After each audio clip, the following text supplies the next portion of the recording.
US Secretary of State and the ambassador to Ukraine are both accusing Russia of using hunger as a weapon of war. They say that Russia is blocking ships from loading grain in Ukraine's ports and failing to inspect them as they leave to cross the Black Sea under the international grain deal.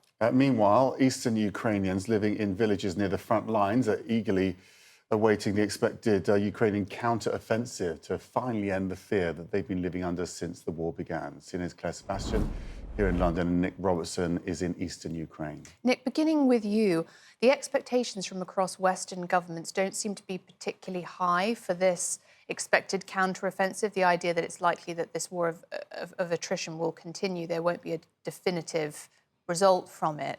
However, Ukraine has surprised time and time again in their morale and resolve, and you're seeing that where you are. And this, I think, is perhaps part of expectations being played down by Western leaders, allies of Ukraine, because obviously the support that they have from their populations to continue to spend so much money and support Ukraine is dependent on how those expectations are set. Ukrainian commanders very well aware of that particular dynamic.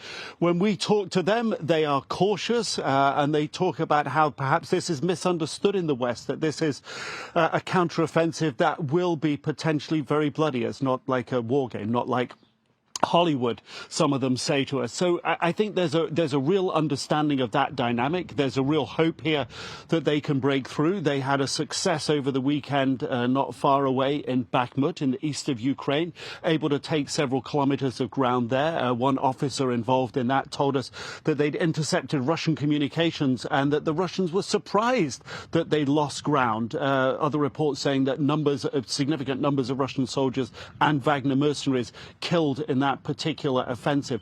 But I think when you step back from that sort of immediacy at the front line, and we're able to get insights often about how it looks and feels very close to the front line, we step back 12 miles 20 kilometers or so perhaps from the front lines to take a look at the people's lives there who are so close to the front line in reality because shells and missiles can hit them, and how they're getting on with their lives. A few miles from Ukraine's eastern front, life is, well, sort of normal, although it's not. Outside of war, who needs this much camo kit? Bam.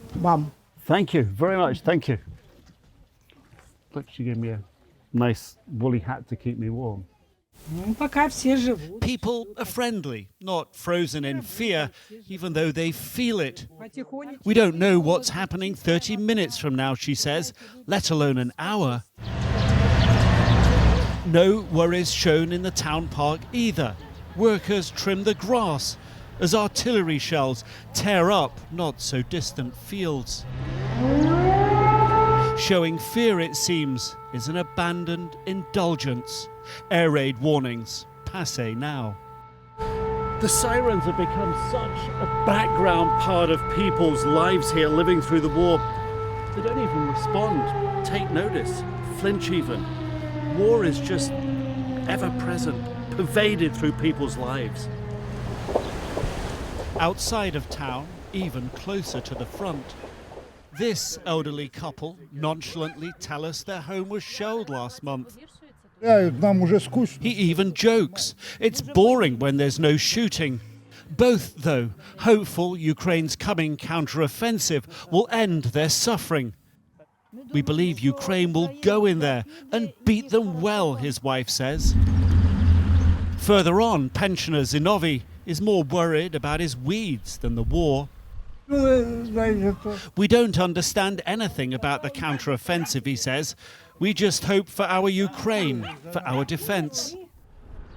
Where and when the counter-offensive may begin is one of the war's best-kept secrets so far.